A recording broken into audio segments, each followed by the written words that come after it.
encara no. Vale, ja comencem.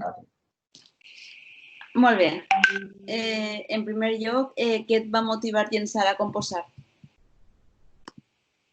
Perquè va néixer de mi com una necessitat d'extraure tot el que volia dir-ho i tota la vida he escrit sempre en llibretes, però mai un bo i tants més. I des de 16 a 17 anys vaig tindre com un poc de curiositat, saps? I comenci per ahí, bàsicament. El voler extraure i el voler transmetre els meus sentiments o el que sentia o el que tenia al voltant meu mitjançant la música, perquè crec que en aquest moment era la millor manera d'expressar-ho. I de què parlen els teus temes?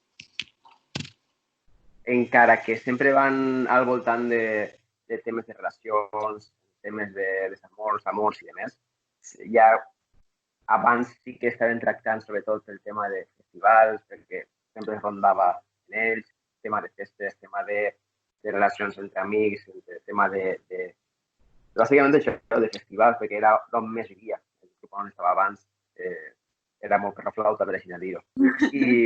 I sempre estàvem en festivals i demés, i d'ahir treia més cap així, i ja més en el projecte del tema d'Iber, pues, ja més ha anat enfocat al tema de l'amor i del desamor, que tu ja saps perfectament, però bàsicament és així. Composes des de Toronto i després et promociones al País Valencià. Quins són els desavantatges d'això? Primer, la distància, òbviament. La distància fa que no puguis estar en la gent, encara que sigui molt poqueta, però en la gent que t'està escoltant. Encara que siguin 15, 20, 30 persones, no pots estar al costat d'elles ni tens un feedback, m'entens? Aleshores, és complicat, perquè moltes voltes fas una cançó, i a millor tinc 6 cançons fetes i després penses i després dius, a millor no els agrada o tal, m'entens? I moltes voltes penses més en aquest públic al qual no tens feedback que en veure el que tu t'avellis i ja està. Altres desavantatges, no poder treballar allí.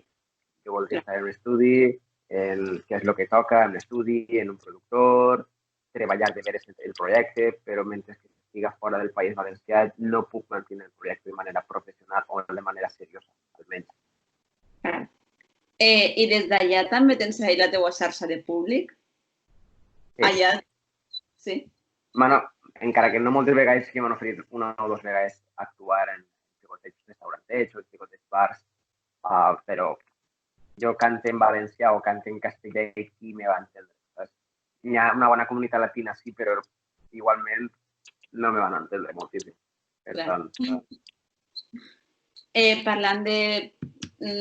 Parlant de cantar en valencià o en castellà, fins ara has cantat en anglès, castellà, caurà alguna cançó en valencià?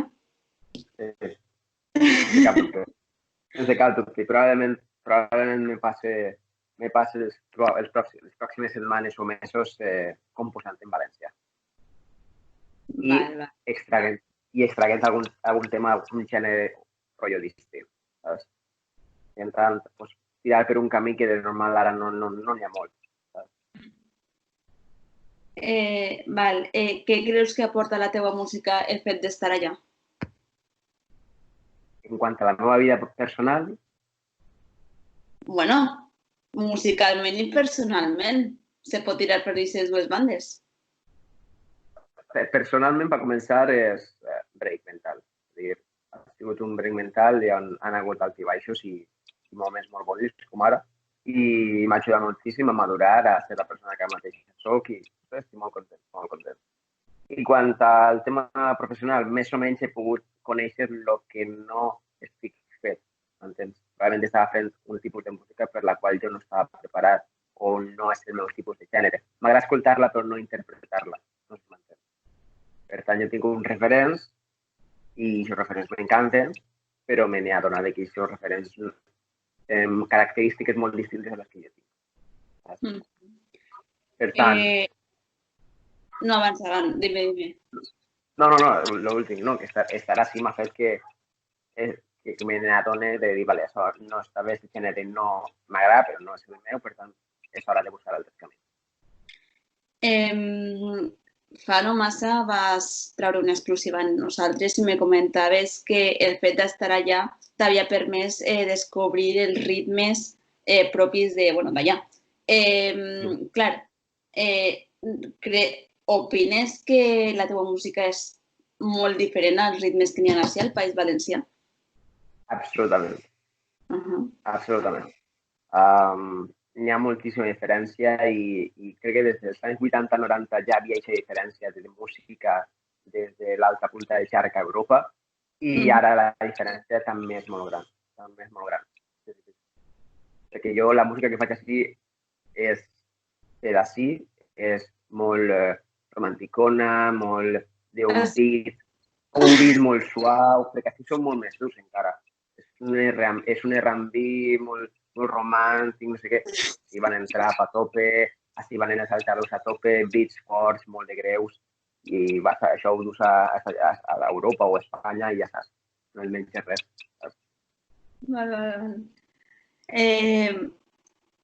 Vale. Com veus el panorama de la música valenciana des d'allà, ara que estàs a uns quants quilòmetres? Doncs no vaig a dir fotut, però vaig a dir que està un poc de cert, això sí que és cert. Després de viure tot el boom de l'escena valenciana fa uns quants anys, recordo fa 5-6 anys anar als festivals i qualsevol festival estava ple. O sigui, buscaves entrades 2 mesos abans i un festival ple, un festjoc ple. Dius, t'estàs torrant o t'estàs morint de fred en una tenda, donava igual, anava. Però ara mateix això no ocorre. I jo crec que és perquè han hagut uns canvis de societat i també de cultura musical que de moment crec que l'escena valenciana no s'ha adaptat a ell. Crec que ha estat molt influïda la gent pels temes comercials, pel mainstream, què se diria, pel mainstream nacional. Aleshores, crec que ha tapat un poc el tema de l'escena valenciana. Però és normal, és un bon moment per a ressorgir, bàsicament. Perquè ara... No, que això t'anava a dir, que molts dirien que el fet de que s'estigui reinventant l'escena valenciana és bo. Sí, clar. Tens que anar fent cap a baix, però després ascendir. Per tant, jo crec que ara és un moment de que ara deuen de néixer nous grups o nous referents que s'acoplen a grups que ja estan consolidats, però que ja saps que no li queden molta metxa, com jo què sé, pot ser Desauxili o pot ser Smoking Souls, no s'entén. Que són grans grups, però saps que no van a durar. Tornaràs per a fer música, sí, al País Valencià?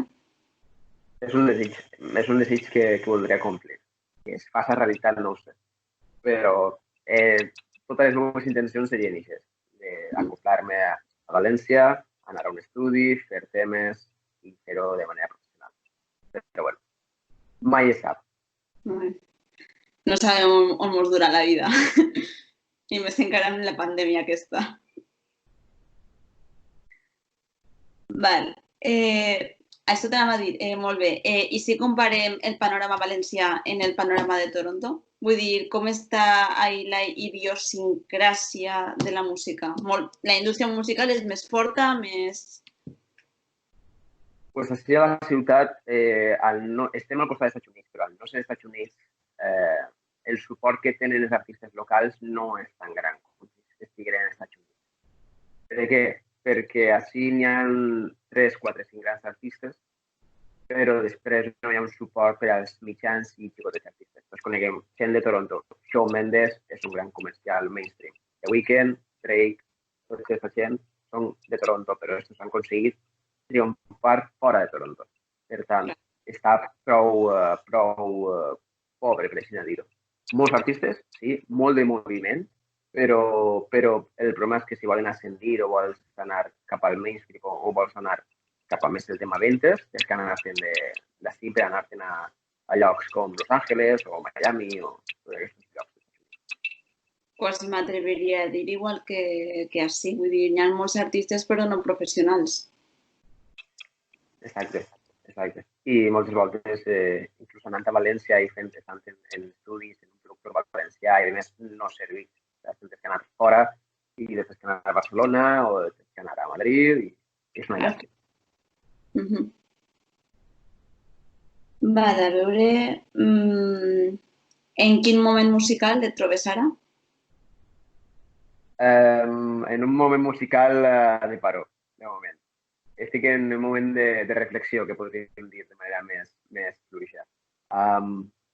Crec que és un break com per a dir, a veure, vaig a buscar el meu camí i vaig a provar totes les coses. Encara soc jove i vull provar-ho tot. Vull dir, tant provar-ho tot de la vida personal com en la vida professional de la música, vull provar-ho tot. I per on m'acople millor, però almenys que mai diga, mira, no vaig provar això i vaig dir, podria haver fet millor en aquest tema o en aquest gènere. Aleshores, diguem que és una aturada també per a repensar el teu estil? Sense cap dubte. Sense cap tipus de problema. De moment, ara reflexió i ja veurem d'ací uns setmanes.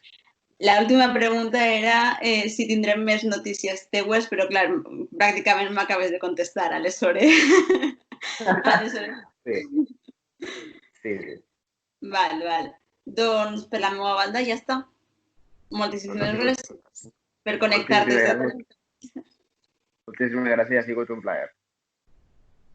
Vale, a veure, vaig aturar l'enregistració.